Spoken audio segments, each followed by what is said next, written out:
Hello अस्सलाम वालेकुम। जैसे कि कफ़ील का आने वाला न्यू एपिसोड का प्रोमो जो है वो लॉन्च हो चुका है। जैसे कि जामी जो है वो ज़ेबा को लेने के लिए आता है और फिर उसका साला जो है वो जामी की तारीफ़ करते हुए कहता है कि आप इतने स्लिम और स्मार्ट भी तो हैं, तो बहुत अच्छे से क्रिकेट खेल लेते होंगे। यहाँ पर जामी जो है वो अपने ससुर का जो है नज़रों का सामना नहीं कर पाता है। यहाँ पर उसके ससुर जो है वो सामान लेकर ज़ेबा को गेट तक छोड़ने के लिए आते हैं। जाते वक्त वो जो है उसके हाथ में कुछ पैसे देकर जाते हैं। रास्ते में जामी जो है वो अपने ससुर को बहुत बुरा भला कहता है और ज़ेबा को कहता है तुम्हारे बाप ने इतनी कौन सी इंडस्ट्रियाँ बना ली हैं जिसका वो मुझे सिखा रहे हैं कि कारोबार कैसे करते हैं। और फिर पेट्रोल भराने के लिए वो कहता है कि तुम्हारे पास पैसे तो होंगे, जिस पर ज़ेबा अच्छे खासे पैसे उसके हाथ पर रखती है तो देखकर कहता है वाह ये तो बहुत अच्छा काम हो गया, मेरे एक दो और काम थे वो भी हो जाएंगे। जो है ज़ेबा के ससुर कहते हैं इस तरह की जो है ससुराल की बातें जाकर मैके में नहीं करना चाहिए, मैके वालों को भी परेशान नहीं करना चाहिए। तुम्हें अगर किसी चीज़ की ज़रूरत होती है तो मुझसे कहो, मैं तुम्हारी ज़रूरतें पूरी करूँगा। और जामी के पास तो हर वक्त पैसे होते हैं, काम करना ना करना उसका जो है क्या अहमियत रखता है, तुम्हारी हर ज़रूरत का जो है वो हम जिम्मेदार है, हम पूरी करेंगे। यहाँ पर ज़ेबा जो है सर हिला देती है। अगले दिन जब दूध वाला आता है तो वो बिल पकड़ा देता है और कहता है कि अब से मैं दूध लेने के लिए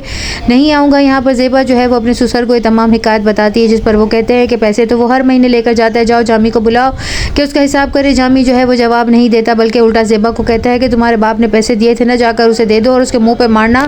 कुछ दिनों के बाद ज़ेबा के वालिद जो है वो उसे लेने के लिए आएंगे। यहाँ पर घर की मेड को जो है वो भी निकाल कर बाहर कर दिया है, सारे काम ज़ेबा से ही करवा रहे हैं। यहाँ पर जामी ने पूरे घर को उलट पुलट करके रख दिया है। अस्मा जो है वो ज़ेबा के पास आती है, अपनी शादी का कार्ड देकर जाती है और उसे कहती है कि मेरे वालिद ने मेरी शादी की तारीख पक्की कर दी है। ये बात वो जब जामी को बताती है तो जामी कंधे उचका देता है और कहता है कि वो शादी कर ही नहीं सकती। और फिर कहता है अगर कर भी रही है तो मुझे इससे क्या फ़र्क पड़ता है, जिस पर ज़ेबा कहती है कि क्या आपको उसकी याद नहीं आएगी। यहाँ पर जामी जो है उसको ज़ेबा कहती है कि आप कब तक कारोबार अपना शुरू करेंगे, आप तो कह रहे थे आपके भाई आपको कारोबार खोल कर देने वाले हैं, तो अभी तक आपने तो कोई शुरुआत नहीं की। जिस पर वो कहता है तुम बार बार क्या कारोबार की रट लगाकर बैठी हो, हम पैसे वाले खानदानी लोग हैं और हमें पैसों की कोई ज़रूरत नहीं है, हम बैठ कर भी सारी ज़िंदगी खाएंगे तब भी हमारी साथ पुश्ते खाएंगे। यहाँ पर जामी को जो है उसके ससुराल वाले फर्नीचर भिजवाते हैं, जिस पर जामी कहता है बस इतना सही फर्नीचर आया, मैं तो समझा था 3-4 ट्रक आएंगे। जिस पर उसका साला घर जाकर अपनी माँ को कहेगा बहुत ही लालची दामाद आपने ढूंढा है, बहुत ही अच्छे नहीं है, बहुत ही लालची इंसान है, जो है वो फंस कर रह गई है। यहाँ पर जामी की सास जो है वो अपने बेटे को कहती है कि बेटा जो है अपने वालिद को मत ये कहना कुछ दिनों के बाद जब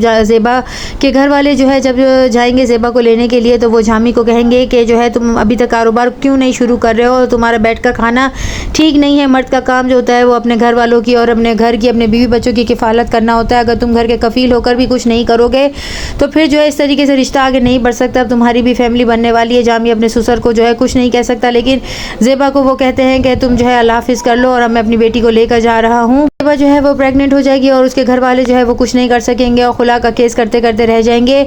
यहाँ पर जो है उन्हें धमकी दी जाएगी और कारोबार का जो है बहाना किया जाएगा, लेकिन आगे वाले एक साथ में दिखाया जाने वाला है कि ज़ेबा जो है उसके बच्चे बड़े हो जाएंगे और जामी जो है वो अभी भी इसी तरह का रहेगा, वो ना कभी सुधरेगा। उसके वालिद जो है उसका भी इंतकाल हो जाएगा। ज़ेबा के वालिद जब चले जाएंगे तो वो तस्वीर लेकर देखेगी और कहेगी कि अब्बू आप क्यों मुझे छोड़कर चले गए हैं। यहाँ पर ज़ेबा के जो बच्चे हैं वो भी बड़े हो जाएंगे, वो अपने बाप की इन हरकतों की वजह से बहुत ज़्यादा परेशान होंगे। यहाँ पर ज़ेबा अब अपना क्या कदम उठाएगी ये तो आने वाली किस्त में ही पता चलेगा। चैनल के साथ बने रहें, लाइक करें, शेयर करें और सब्सक्राइब करें।